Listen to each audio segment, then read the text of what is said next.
السلام علیکم پیارے بچوں، آج ہم سبق حضرت عائشہ صدیقہ رضی اللہ تعالیٰ عنہ کی مشق کا سوال نمبر 3 حضرت عائشہ صدیقہ رضی اللہ تعالیٰ عنہ کی تعلیم و تربیت کے بارے میں تحریر کریں۔ پیارے بچوں، اس سوال کے بارے میں آج کے سبق میں ہم پڑھیں گے۔ بچوں، آپ کی اسلامیات کی کتاب کے صفحہ نمبر 84 پر آپ دیکھیں تو یہاں سے یہ سوال شروع ہوتا ہے۔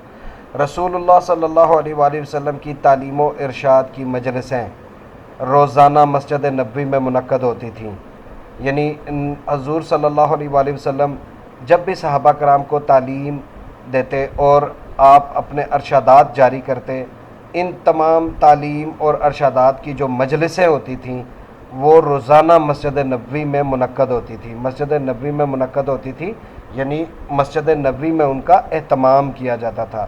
منعقد کا مطلب ہے اہتمام کی گئی، ٹھیک ہے۔ تو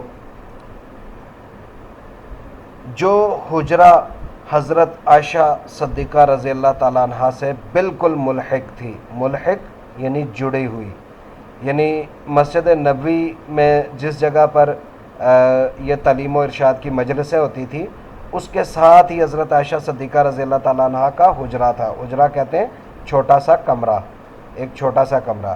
جس طرح تمام ازواج مطہرات کے لیے آپ صلی اللہ علیہ وآلہ وسلم نے مختلف حجرات بنوائے تھے، حضرت عائشہ صدیقہ رضی اللہ تعالیٰ عنہ کا بھی اسی طرح حجرہ تھا جو مسجد نبوی کے ساتھ ملحق تھا، ملحق یعنی جڑا ہوا تھا۔ اسی بنا پر آپ صلی اللہ علیہ وآلہ وسلم اس بنا پر آپ صلی اللہ علیہ وآلہ وسلم گھر سے باہر بھی لوگوں کو جو درس دیتے تھے وہ اس میں شریک رہتی تھی، یعنی گھر سے باہر جو لوگوں کو جو درس دیا جاتا تھا اس میں بھی وہ شریک رہتی تھی، ٹھیک ہے۔ حضرت عائشہ صدیقہ چونکہ مسجد نبوی میں جو درس ہو رہا ہوتا تھا وہ گھر سے باہر ہی تھا، تو لیکن حضرت عائشہ صدیقہ رضی اللہ تعالیٰ عنہ حجرے میں بیٹھ کر وہ سارا درس سن لیتی تھی اور اس کو اچھی طرح سے سمجھ لیتی تھی۔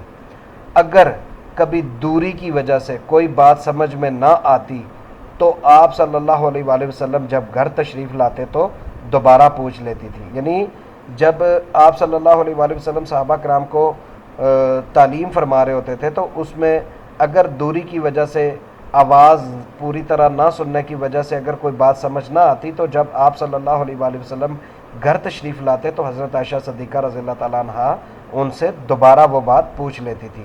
حضرت عائشہ صدیقہ رضی اللہ تعالیٰ عنہ کلام الہی کی معرفت اور احکام نبوی کے علم سے کامل طور پر آگاہ تھی، یعنی کلام الہی یعنی قرآن پاک، یعنی قرآن پاک کی معرفت سے، یعنی قرآن پاک کو سمجھتی تھی۔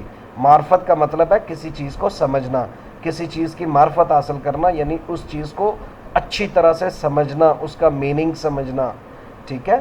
تو حضرت عائشہ رضی اللہ تعالیٰ عنہ جو تھی وہ قرآن پاک کی معرفت رکھتی تھی اور احکام نبوی کا علم سے کامل طور پر آگاہ تھی، یعنی آپ صلی اللہ علیہ وآلہ وسلم کے جتنے بھی احکامات تھے ان کا علم تھا حضرت عائشہ صدیقہ رضی اللہ تعالیٰ عنہ کو کامل طور پر یعنی مکمل طور پر۔ کامل کا ہوتا ہے مکمل، معرفت پہچان یا سمجھ بوجھ۔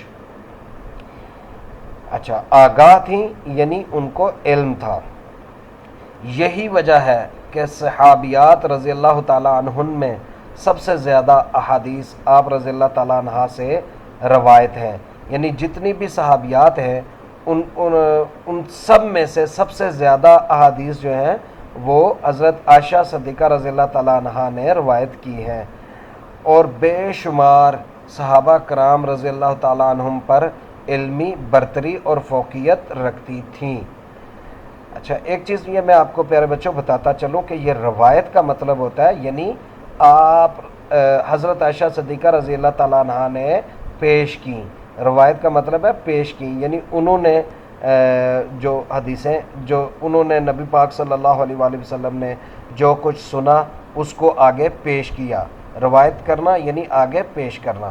تو اسی طرح وہ بہت سارے صحابہ کرام ایسے تھے جن سے زیادہ علم جو ہے وہ حضرت عائشہ صدیقہ رضی اللہ تعالیٰ عنہ رکھتی تھی، ان پر فوقیت رکھتی تھی علمی طور پر، ٹھیک ہے، بہت سارے صحابہ کرام پر۔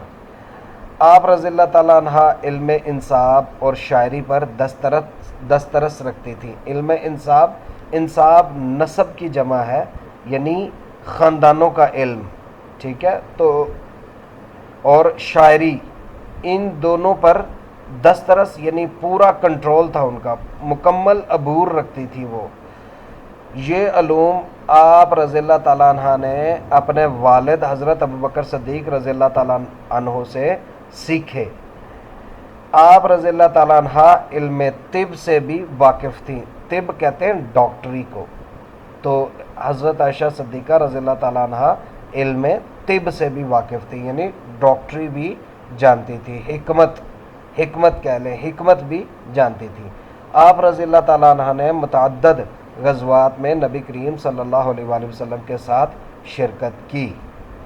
پیارے بچوں، یہاں تک اس سوال کو آپ اچھی طرح سے یاد کیجیے گا، اور جو سوالات آپ سے پوچھے جائیں گے ان کے مناسب جواب منتخب کیجیے گا۔ اللہ حافظ۔